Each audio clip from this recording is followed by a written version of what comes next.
कैसे पता चलेगा कि एक बॉन्ड ज्यादा कोवैलेंट है या कम कोवैलेंट है? एक आयनिक बॉन्ड के अंदर कोवैलेंट कैरेक्टरिस्टिक देखने के लिए बेटा हमारे पास कौन सा रूल होता है? फजान सेंट्रल एटम पे लोन पेयर आ जाए और वो लोन पेयर अनसिमेट्रिकली अरेंज हो। कैसे अरेंज हो? अनसिमेट्रिकली। H3FCH3Cl Br और I होता है। एक आम बच्चे का अप्रोच क्या है? Fluorine ma'am most electronegative element है पीरियोडिक टेबल का। हेलो एवरीवन, कैसे आप सब?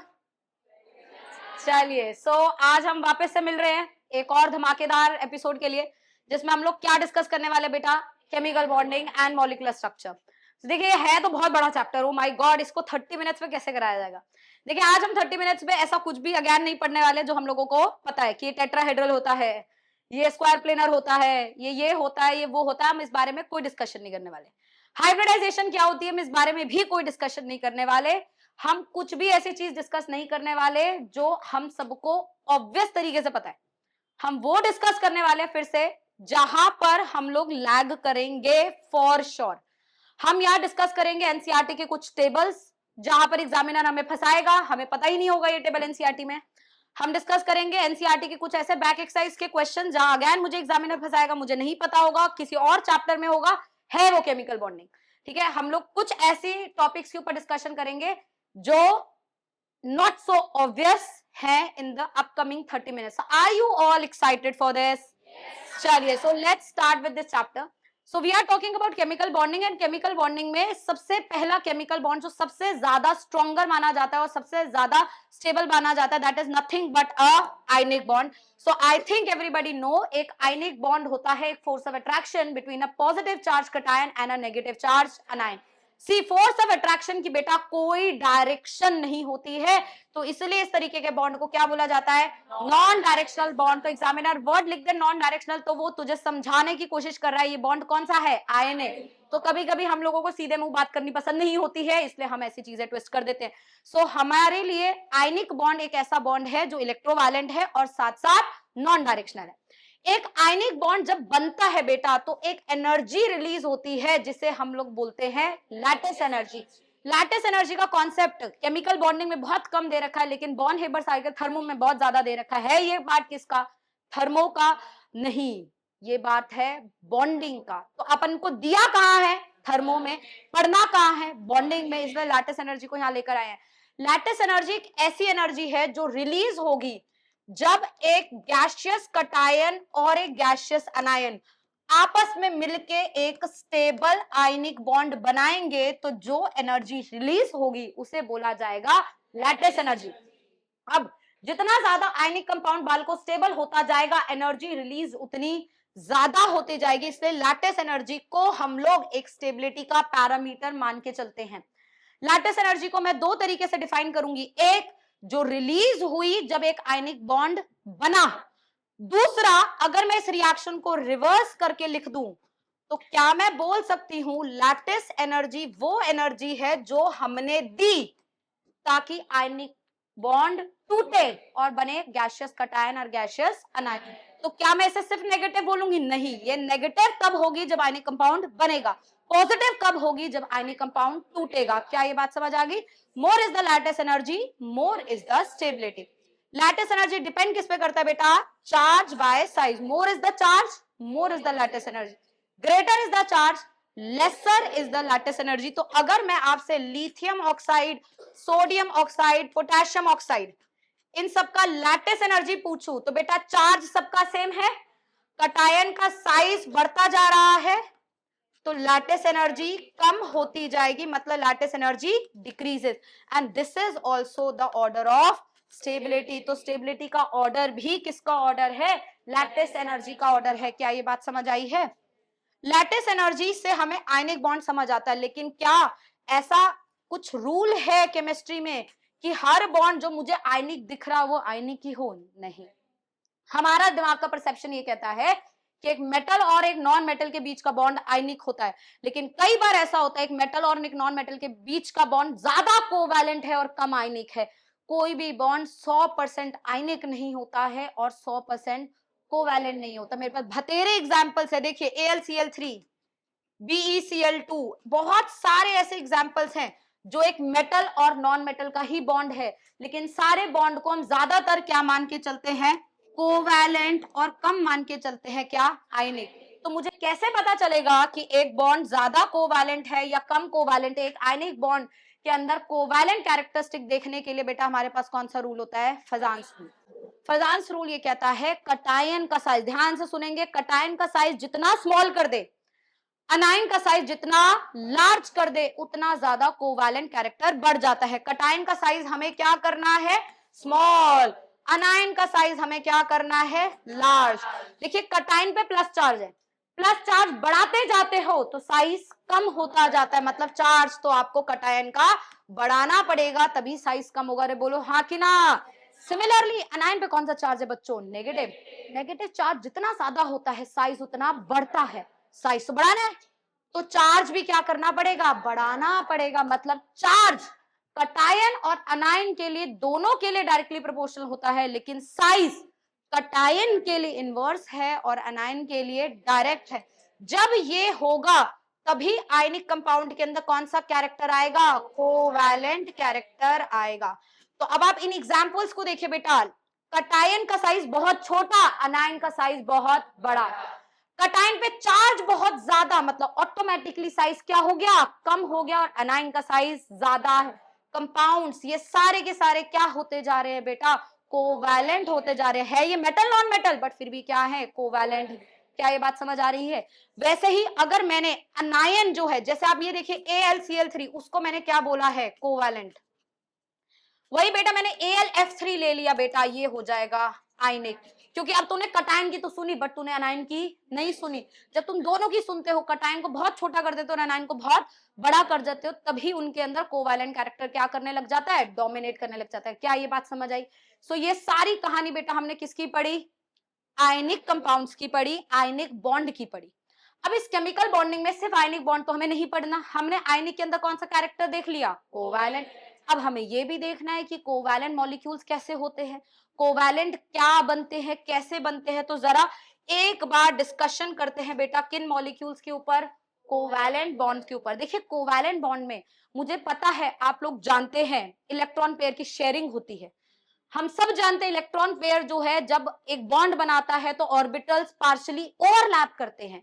हेड ऑन ओवरलैप करते हैं तो सिग्मा बॉन्ड बनता है, लेटरल ओवरलैप करते हैं तो पाई बॉन्ड बनता है, सिग्मा स्ट्रॉन्गर होता है, पाई वीकर होता है। सबसे पहले हमने डिस्कस करा तो ऑक्टेट होना चाहिए, फिर हमने कहा हाइपोवैलेंट भी है और हाइपर वैलेंट भी है, कुछ 8 से कम इलेक्ट्रॉन रखते हैं, कुछ 8 से ज्यादा इलेक्ट्रॉन थे, हम जानते हैं।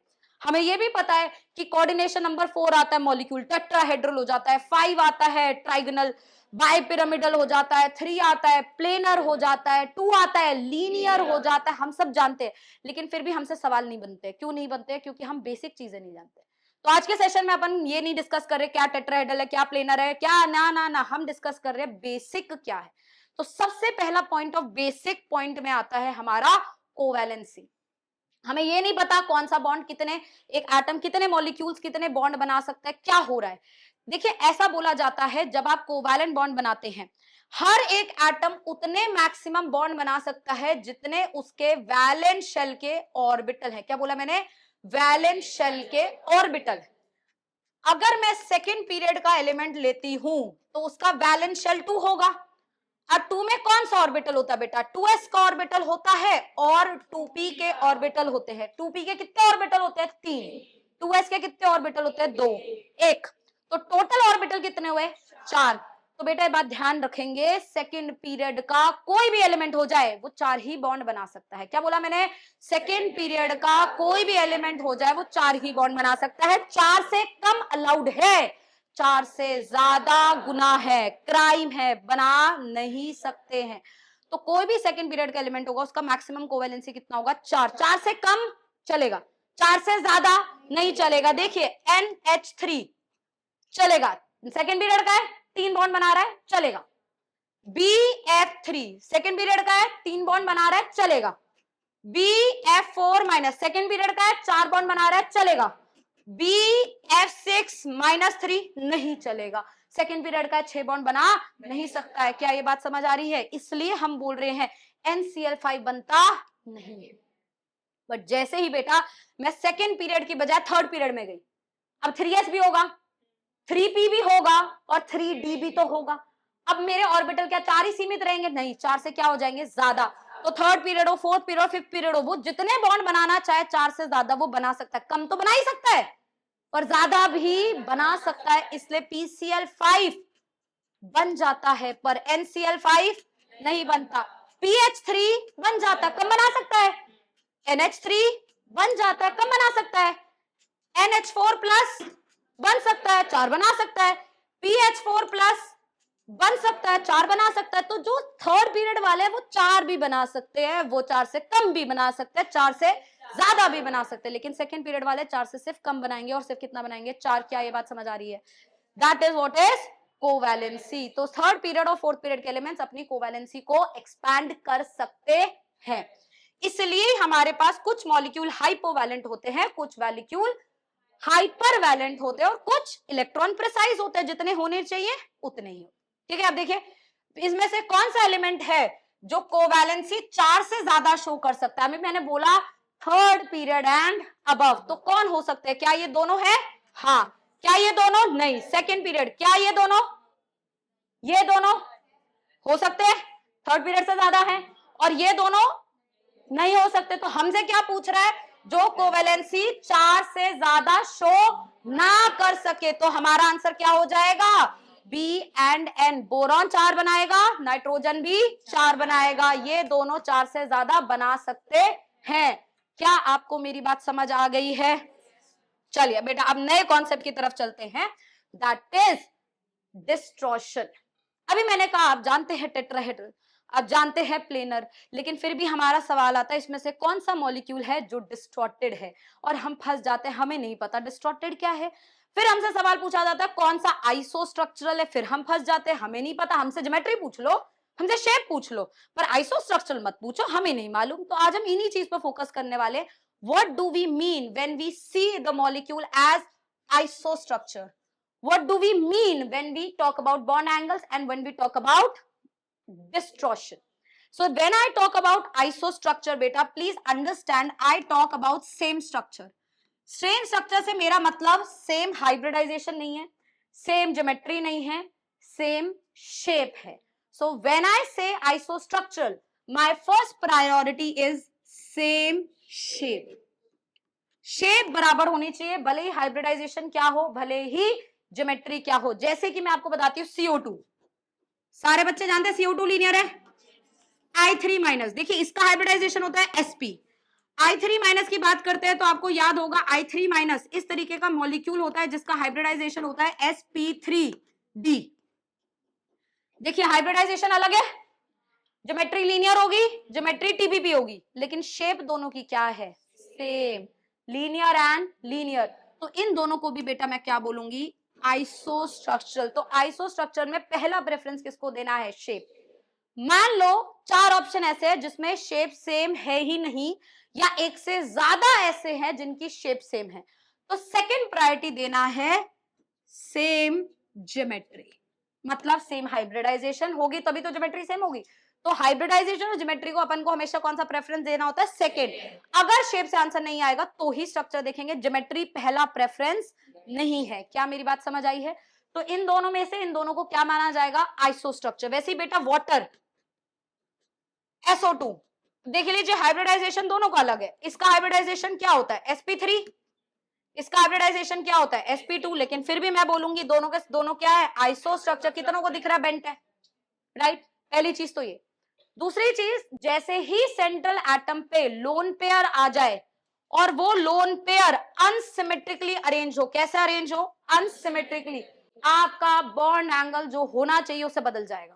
तो sp3 का होना चाहिए 109.8, sp2 का होना चाहिए 120, ये सब हम जानते हैं, लेकिन उससे चेंज हो जाएगा अगर सेंट्रल एटम पे क्या आ जाए? लोन पेयर, और वो भी लगे अनसिमेट्रिकल, जिसके ऊपर नीट ने बहुत सारे सवाल पूछ रखे हैं। जैसे कि मैं बात करती हूँ BRF5। बेटा अगर मैं BRF5 का स्ट्रक्चर ड्रॉ करूं तो आई थिंक सारे बच्चे जानते हैं BRF5 में इस तरीके का sp3d2 का हाइब्रिडाइजेशन होता है, स्क्वायर पिरामिडल उसका शेप है। हमसे नीट में सवाल पूछा जा रहा है how many 90 degree angle are there in BRF5। बालकों को दिख रहा है, बहुत प्यारे नादान बालकों को दिख रहा है, ये तो ऑक्टाहेड्रल टाइप होगा मैडम, ये 90, ये 90, सारे 90, फिर ये भी इसके साथ 90 बनाएगा और वो गिनने बैठ रहे होंगे। भाई यही गलती हो जाएगी आपसे, क्योंकि ये लोन पेयर अनसिमेट्रिकल है। क्या इस लोन पेयर के बाजू में कोई लोन पेयर है, इससे ऑपोजिट में कोई लोन पेयर है, कुछ भी ऐसा है नहीं।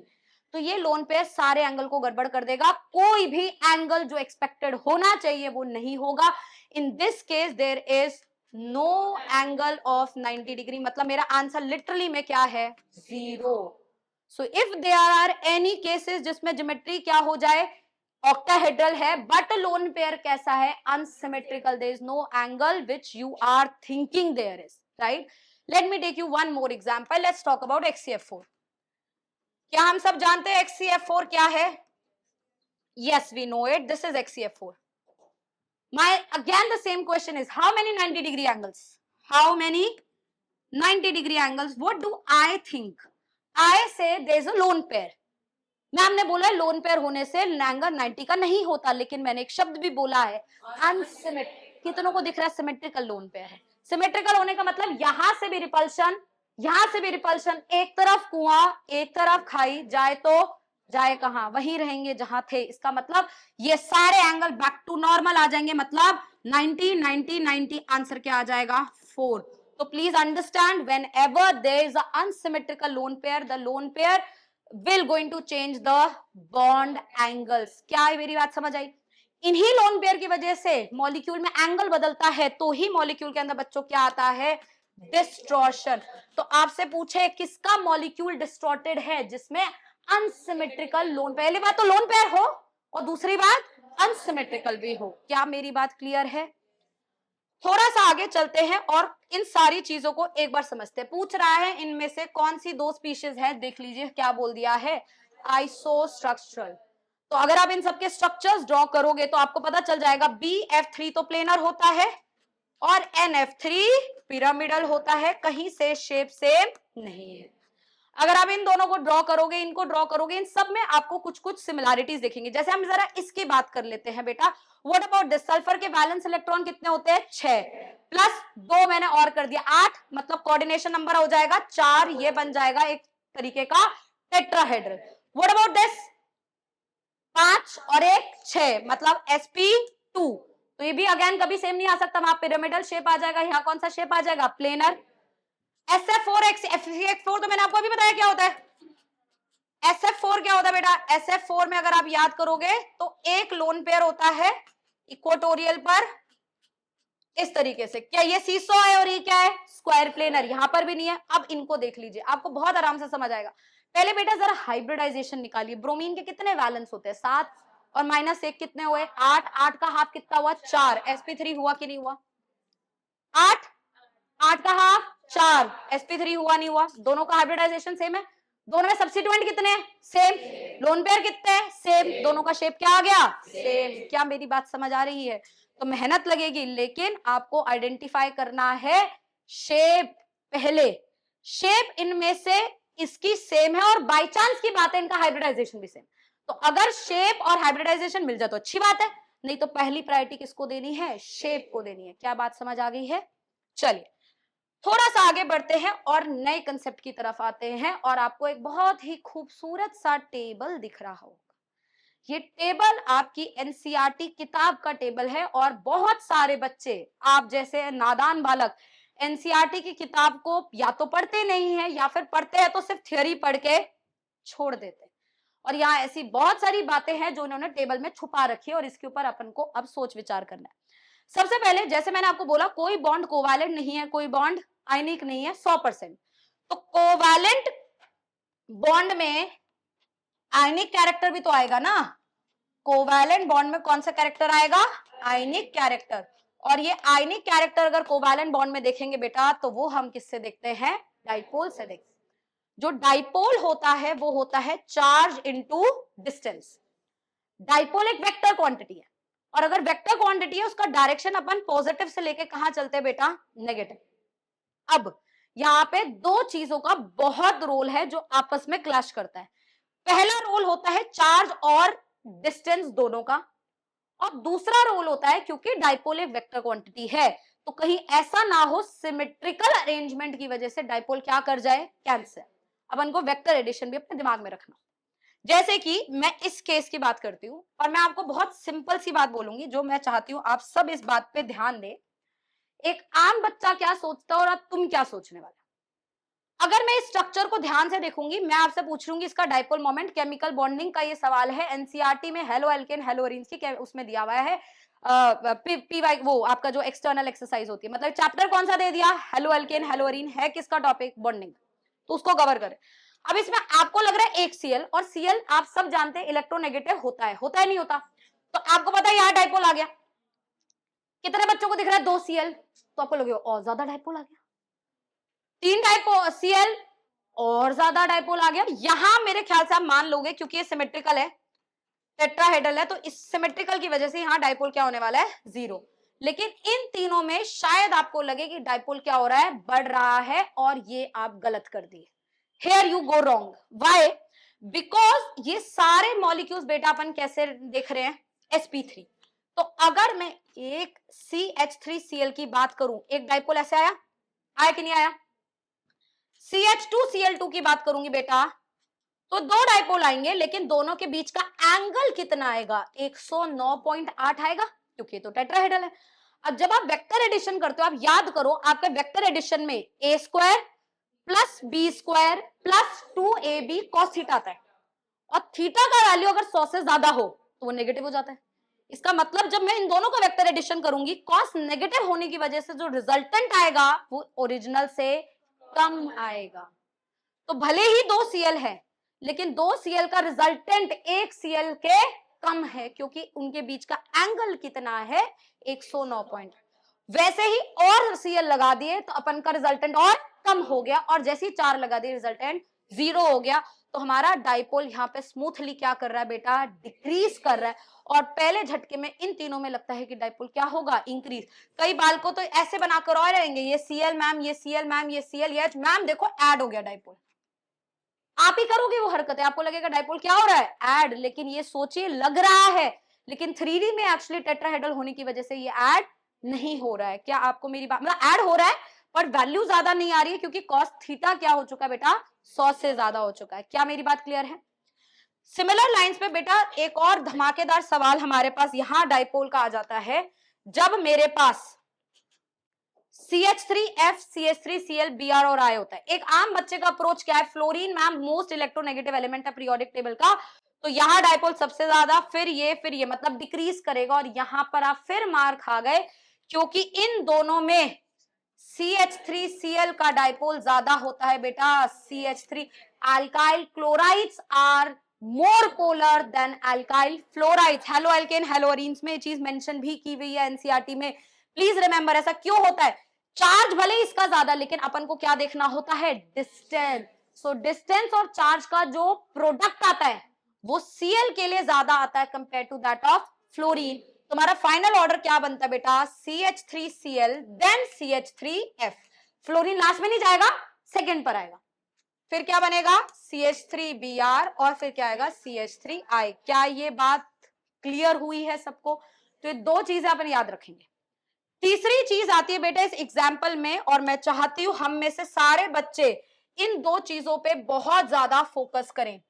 We can see that in NCERT table the dipole value of water is 1.85 and the dipole value of HF is 1.78। तो एक बहुत बड़ा भ्रम है कि मैम डाइपोल HF का ज्यादा होगा वाटर से, क्योंकि HF में फ्लोरीन है और फ्लोरीन मोस्ट इलेक्ट्रोनेगेटिव है। नहीं बेटा, वाटर का डाइपोल HF से ज्यादा है। We have to follow what is given in NCERT. क्या ये बात को क्लियर है। ऐसे ही बेटा एक चीज और है H2S, जिसको आप लोगों को बहुत ध्यान देना है, और साथ में आप लोगों को अमोनिया पे ध्यान देना है।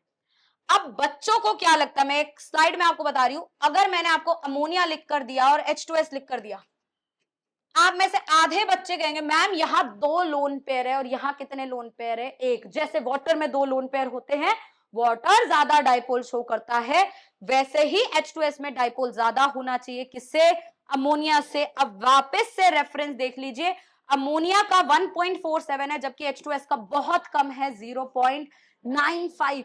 इवन दो H2S में 2 लोन पेयर है, फिर भी डायपोल किसका ज्यादा है? अमोनिया का बेटा। इसके पास d ऑर्बिटल वेकेंट है, जिसके d ऑर्बिटल में इसके लोन पेयर घूम चुके हैं।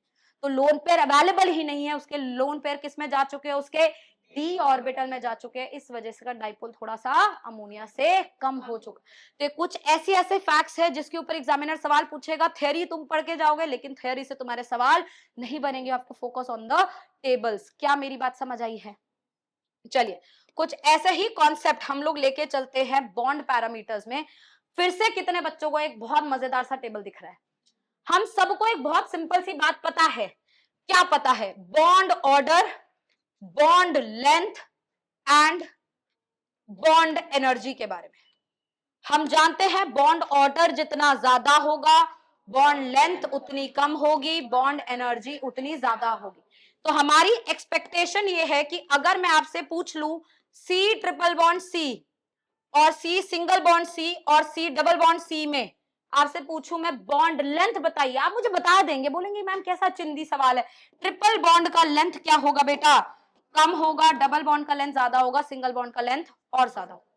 लेकिन बेटा यही सिंगल बॉन्ड में अगर H लग जाए, क्या बोला मैंने? यही सिंगल बॉन्ड में अगर H लग जाए तो H is the Chhotu of the periodic table. उसका साइज इतना छोटा होता है कि एक ही एटम का साइज में जब बॉन्ड लेंथ देखा जाता है तो bond length triple bond carbon से भी क्या हो जाती है? कम हो जाती है। So if I talk about molecules like CH, the bond length is 107, which is even lesser than the bond length of carbon triple bond carbon. तो प्लीज अंडरस्टैंड, अगर मैं आपको कार्बन ट्रिपल बॉन्ड कार्बन दूं और carbon H bond दूं तो आप इस भ्रम में मत जिएगा कि मैम ट्रिपल बॉन्ड और डबल बॉन्ड में से किसकी लेंथ कम होती है। मैम ट्रिपल बॉन्ड की होती थी जब वो सेम एटम थे, CC थे सारे तो होती थी। अभी CC और क्या है? CH। H क्या है?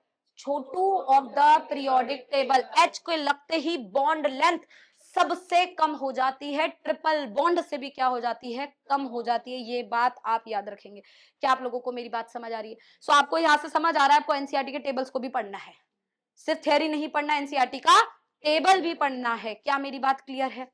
बॉन्ड एंगल के ऊपर बेटा अपन ऑलरेडी डिस्कशन कर लिए, करेक्ट। थोड़ा सा आगे बढ़ते हैं और ऐसे मॉलिक्यूल्स की बात करते हैं जो अभी तक पिक्चर में नहीं आए। पता है कौन से? डायएटॉमिक। कौन से? आपने किन किन की बात करी? आपने BF3 की बात करी, CH4, XCF4, CO2। आपने ऐसे मॉलिक्यूल्स की बात करी जो ट्राइएटॉमिक है, टेट्राएटॉमिक है, लाइक दिस। इन मॉलिक्यूल्स में बेटा हाइब्रिडाइजेशन चलता है। इन मॉलिक्यूल्स में ज्योमेट्री शेप होता है, आइसोस्ट्रक्चरल होता है, डिस्ट्रॉशन होता है, डाइपोल होता है, सब कुछ होता है। लेकिन जैसे ही मेरा मॉलिक्यूल बेटा डाई एटॉमिक हो जाए, क्या हो जाए? अब मैं यहाँ पे कुछ मॉलिक्यूल्स लिख रही हूँ, अपना ध्यान यहाँ पे रखिए। कोई भी diatomic O2, N2, F2, C2, Li2, B2, CO, NO etcetera, heteroatomic या होमोएटॉमिक, अगर मेरे पास डायटॉमिक है, भले ही चार्ज है या अनचार्ज है, the question is of MOT। क्या बोला मैंने? The question is of MOT. Whenever there is a diatomic species in the molecule, you have to think about MOT. Examiner कभी नहीं बोलता MOT से बात करो, वो किसकी बात करता है? वो मॉलिक्यूल का बॉन्ड ऑर्डर सीधा पूछता है। और अब आप सोचो हाइब्रिडाइजेशन लगाना है, क्या लगाना है आपको? अगर मिक्सचर भी मिलता है तो डायटॉमिक में किसका कंसेप्ट लगाना है? MOT का। इस चीज का ध्यान रखना है कि अपन के टोटल इलेक्ट्रॉन 20 ही होने चाहिए, इससे ऊपर वाले हमारे कोर्स में नहीं है। 20 या फिर 20 से कम वाले इलेक्ट्रॉन्स ही डायटॉमिक में हम लोगों को कंसीडर करें। अब MOT हमें यह कहता है कि मॉलिक्यूल के अंदर पैरामैग्नेटिक या डायमैग्नेटिक बिहेवियर कैसे पहचाना जाए, तो भी हमें MOT लगाना है। मॉलिक्यूल का अपन को बॉन्ड ऑर्डर देखना है तो भी अपन को क्या लगाना है? MOT। तो मतलब MOT में क्या क्या आ सकता है? पैराटॉमिक, पैरामैग्नेटिक, डायमैग्नेटिक, बॉन्ड ऑर्डर। तो बॉन्ड ऑर्डर से किसका सवाल? Bond length, bond energy. तो डायटॉमिक में कोई भी बॉन्ड पैरामीटर आ जाए या पैरामैग्नेटिक, डायमैग्नेटिक आ जाए, सवाल किससे सॉल्व होगा? MOT से सॉल्व। अब MOT में हम सबको पता है मॉलिक्यूलर ऑर्बिटल थ्योरी होती है, बॉन्डिंग ऑर्बिटल्स बनते हैं, एंटी बॉन्डिंग बनते हैं, बॉन्डिंग स्टेबल होते हैं, एंटी बॉन्डिंग अनस्टेबल होते हैं। हमें से कई बच्चे लेवल्स भी याद रखते हैं। लेकिन अगर मुझे बाई चांस ये सब याद ही ना हो तो भी मैं एमओटी का सवाल कर सकती हूँ, अगर मुझे क्या आता है उसका शॉर्टकट, क्योंकि मुझे निकालने तो दो ही चीजें, राइट। तो मैं क्या करने वाली हूँ, मुझे कुछ नहीं पता एमओटी का, नहीं पता मुझे ऑर्डर, मुझे कुछ नहीं मालूम, मुझे बस क्या पता है कि एक ट्राइंगल है जिसपे हम कुछ नंबर लिखने वाले। क्या नंबर लिखेंगे? सबसे ऊपर चोटीला माता के एकदम चोटी पे लिखेंगे 14 नंबर। क्या लिखेंगे? 14। यहाँ एक एक करके बढ़ाते जाओ, यहाँ एक एक करके घटाते जाओ, मतलब यहाँ हो जाएगा 15, फिर 16, इसी मार्कर से लिख देते हैं 15, 16, 17, 18, 19, 20, यहाँ एक एक करके कम करते जाओ, 13, 11, 10, 9, 8, कितना कर सकते हैं? जो नाइट्रोजन मॉलिक्यूल होता है बेटा उसके ऊपर सीधा लिखेंगे बॉन्ड ऑर्डर कितना है? 3। और ये तो आई थिंक सभी जानते हैं nitrogen has a bond order of 3, bond order is 3।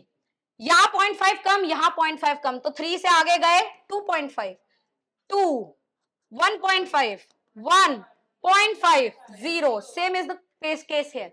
मतलब 13 और 15 का बॉन्ड ऑर्डर है 2.5, 16 12 का 2, 17 11 का 1.5, 18 10 का 1, 19 9 का 0.5, 20 और 8 का 0। क्या बात समझ आ गई? जो 20 वाला है जिसमें 0 आ रहा है उसे हम बोलेंगे विल नॉट एग्जिस्ट। क्या बोलेंगे? और अब आपसे कोई मॉलिक्यूल पूछ लिया जाए, कैसा भी पूछ लिया जाए, आपको उसका सिर्फ और सिर्फ निकालने हैं टोटल इलेक्ट्रॉन। जल्दी फटाफट से बता दो, सीओ के अंदर टोटल इलेक्ट्रॉन कितने होंगे बेटा? कार्बन के 6, 8, 14, बोल देना बॉन्ड ऑर्डर कितना है? 3। NO प्लस में कितना होगा बेटा? 5 प्लस 8 माइनस 1, सॉरी 7 है ना इसका, तो 7 प्लस 8 माइनस 1, फिर से कितना हो गया? 14, फिर से बोल दोगे बॉन्ड ऑर्डर कितना हो गया? 3। O2 माइनस गिन लो, चलो अब -2 गिन लो, चलो कितना होता है? 16 माइनस 2, 18, 18 का बताओ बॉन्ड ऑर्डर कितना है? तो क्या हम ऐसे बॉन्ड ऑर्डर निकाल सकते हैं? हो गया सवाल। अब बस एक याद रखना, और नंबर वाले और इलेक्ट्रॉन वाले सारे के सारे पैरामैग्नेट है। क्या बोला मैंने? इवन इलेक्ट्रॉन वाले सारे के सारे डायामैग्नेटिक हैं, except 10 and 10 and 10 and 16, 10 and 16, 10 और 16 को छोड़ दो, बाकी सारे यही रूल फॉलो करते हैं। क्या? ऑड वाले पैरा, इवन वाले डाय। तो यहां क्या एक्सपेक्टेशन है? इवन है, एक्सपेक्टेशन क्या है? डाय होगा क्या? पैरा। इवन है, एक्सपेक्टेशन क्या है? डाय होगा क्या? पैरा। क्या बात समझ आई है? तो क्या अब आपको समझ आया आपको केमिकल बॉन्डिंग को कैसे सॉल्व करना है, राइट? तो केमिकल बॉन्डिंग इतना बड़ा चैप्टर है, सब जानते हुए भी ऐसा लगता है अगर ये सारी चीजें नहीं पढ़ी तो अपन कुछ नहीं जानते। तो ये सारी चीजें अपार्ट फ्रॉम द नॉर्मल चीजें आपको अच्छे से करनी है, एनसीईआरटी के टेबल्स को अच्छे से सॉल्व करना है। क्या मेरी बात समझ आई है? तो इसके साथ हम आज के सेशन को भी क्या करते हैं? फिनिश। होप आप लोगों को अच्छे से समझ आया हो और एटलीस्ट ये पिक्चर आई हो दिमाग में कि एनसीईआरटी पढ़ने का एक तरीका होता है।